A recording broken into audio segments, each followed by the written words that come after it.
Halo teman-teman sekalian, ketemu lagi dengan saya Feni dan hari ini kita akan belajar terkait dengan topik Advanced Accounting dari chapter 4, yaitu terkait dengan Consolidated Financial Statement After Acquisition. Sebelumnya di chapter 3 kita sudah membicarakan terkait dengan Consolidated Financial Statement pada tanggal akuisisi. Nah sekarang anggapannya kita melanjutkan nih ya. Jadi kita udah membuat Consolidated Financial Statement di akhir tahun pertama dari konsolidasi kita. Misalnya kita melakukan akuisisi tanggal 1 Januari 2021 misalnya. Nah, nanti di tanggal 31 Desember 2021 kita akan buat nih laporan konsolidasi atas perusahaan yang kita akuisisi tersebut. Nah, kita akan lihat bagaimana sih jurnal-jurnal yang akan kita gunakan dan bagaimana sih work paper atau kertas kerja yang akan digunakan untuk Consolidated Financial Statement ini. Namun sebelumnya kita lihat dulu terkait dengan ada beberapa metode yang mungkin dilakukan oleh si perusahaan untuk membuat Consolidated Financial Statement maupun membuat laporan keuangan secara terpisah. Investasi bisa kita catat pada nilai cost-nya, fair value, dan juga equity. Nah, di dalam chapter ini kita akan membagi equity method ke dalam dua metode lagi, yaitu adalah partial equity method dan juga complete equity method. Nah, nanti kita akan lihat bagaimana sih perbedaan antara ketiga metode ini ya. Jadi kita akan bahas terkait dengan cost di mana nanti pasti akan di-adjust ke fair value ya. Lalu untuk yang equity yaitu adalah complete dan juga partial. Nah, kita akan lihat dulu gimana sih cara penentuan terkait dengan kita akan pakai cost, fair value atau equity method. Kita akan lihat di tabel ini ya teman-teman, di bagian ini bahwa kita akan memilih antara kita mau pakai cost, equity, atau consolidate. Itu adalah karena ownership percentage atau persentase kepemilikan. Dulu kita udah pernah belajar ketika less than 20, ya ketika persentasenya less than 20%, kita akan pasti milih pakai cost method yang akhirnya nanti akan di-adjust ke fair value. Karena ini udah di advance, saya harap berarti kalian udah ngerti lah ya terkait dengan intermediate-nya. Di intermediate itu kita udah pernah bahas terkait dengan bagaimana investasi pada equity. Ya, nah ada juga persentase dari 20 sampai dengan 50. Ini sampai di sini ya. Nah, kalau misalnya 20 sampai 50 dianggapnya bahwa kita sudah punya significant influence. Kita sudah punya signifikansi influence terhadap perusahaan tersebut, tapi bukan kontrol. Ya, jadi kita bisa anggapannya kalau misalnya orang itu bisa bisik-bisikin lah ya, tapi kita belum mengendalikan. Nah, sedangkan ketika di atas 50%, kita sudah bisa mengendalikan terhadap si perusahaan tersebut. Makanya kita pakai Consolidated Financial Statement. Ya, kalau di 20 sampai dengan 50 kita akan pakai equity method. Di mana equity method nanti kita akan bagi lagi yang tadi saya bilang, partial dan juga complete. Tapi masalahnya ada kalanya seperti yang saya jelaskan di sebelumnya di chapter sebelumnya bahwa mungkin aja loh ada persentase kepemilikan di bawah 50% tapi dia punya kontrol yang cukup banyak di dalam perusahaan tersebut atau kontrol yang cukup tinggi di dalam perusahaan tersebut. Bisa aja dia less than 20 atau bisa aja dia antara 20 sampai 50%. Atau bisa jadi kalau misalnya udah di atas 50% udah pasti consolidate ya. Nah, jadi teman-teman kita akan lihat bagaimana sih ketika si perusahaan tersebut akan pakai cost method ya dalam Consolidated Financial Statement-nya dan juga equity method. Walaupun nanti yang namanya consolidate itu biasanya consolidate itu bisa memilih sih di antara equity ataupun cost method gitu ya. Jadi nanti kita akan lihat ya kira-kira bagaimana sih ketika perusahaan itu akan menggunakan cost method dalam Consolidated Financial Statement-nya ataupun akan pakai equity method. Nah, sebelum kita masuk ke Consolidated Financial Statement After Acquisition, kita mereview kembali terkait dengan apa sih yang namanya cost method dan apa sih yang namanya equity method. Dan gimana perbedaan antara partial dengan complete. Di sini akan ada satu contoh yang akan kita pakai untuk menjelaskan ketiga metode ini. Cost method, equity method partial, dan equity method complete. Ada Percy Company, dia membeli 80% kepemilikan dari Song Company pada tahun 2014 dengan harga 387.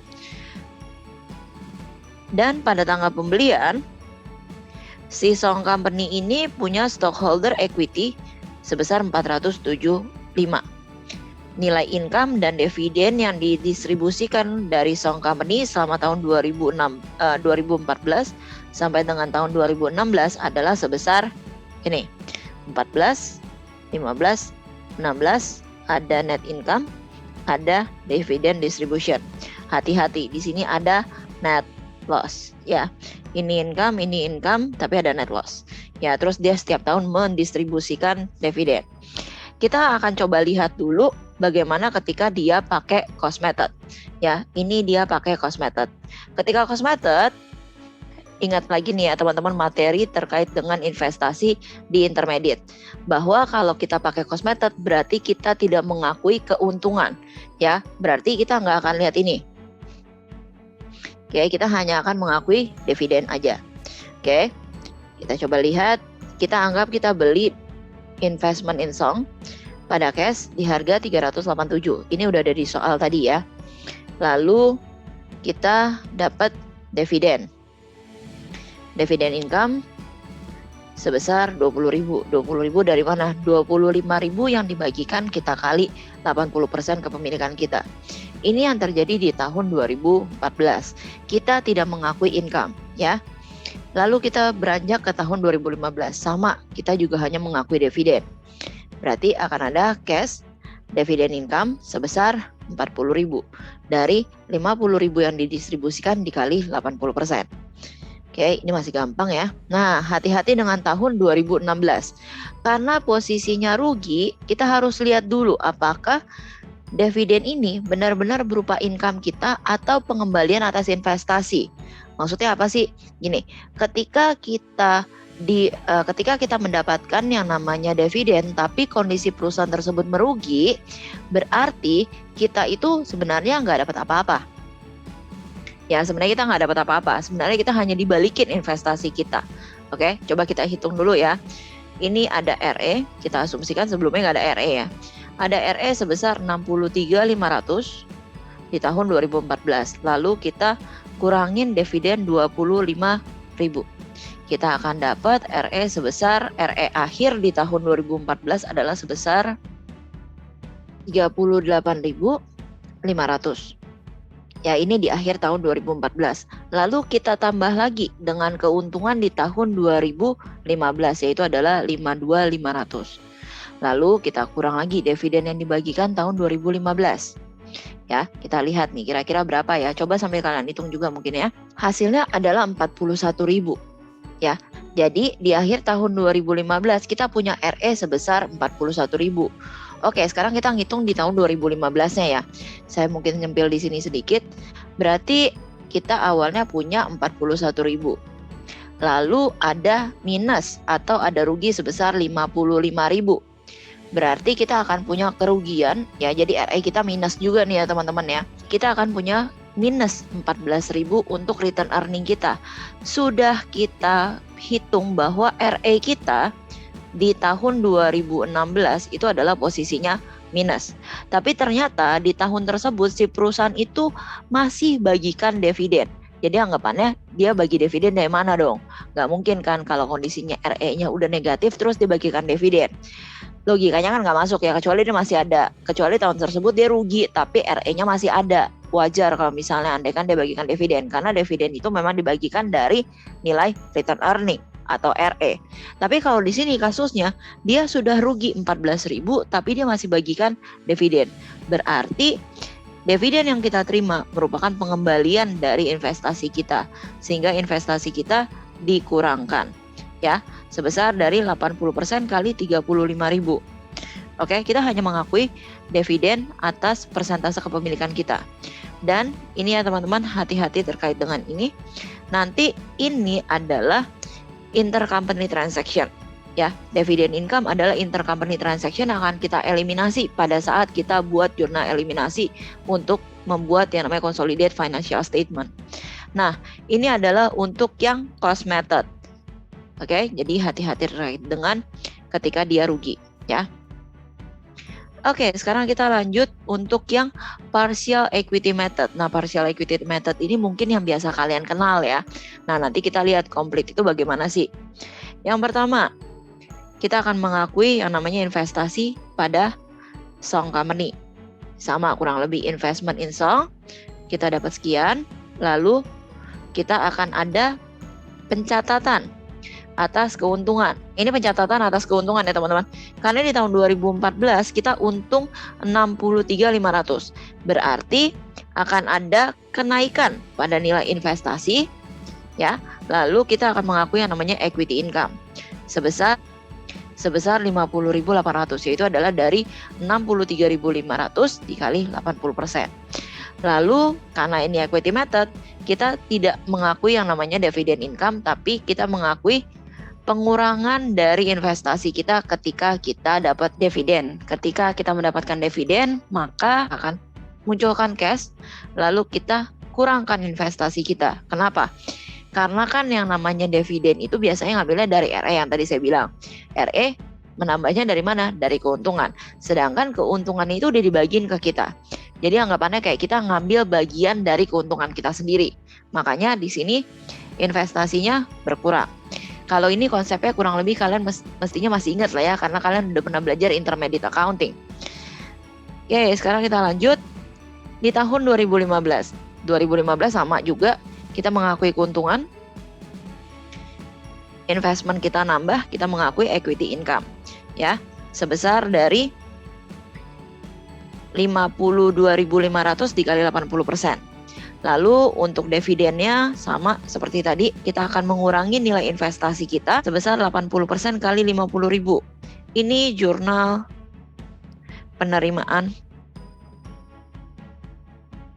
dividen. Ya, yang di atas ini adalah jurnal pengakuan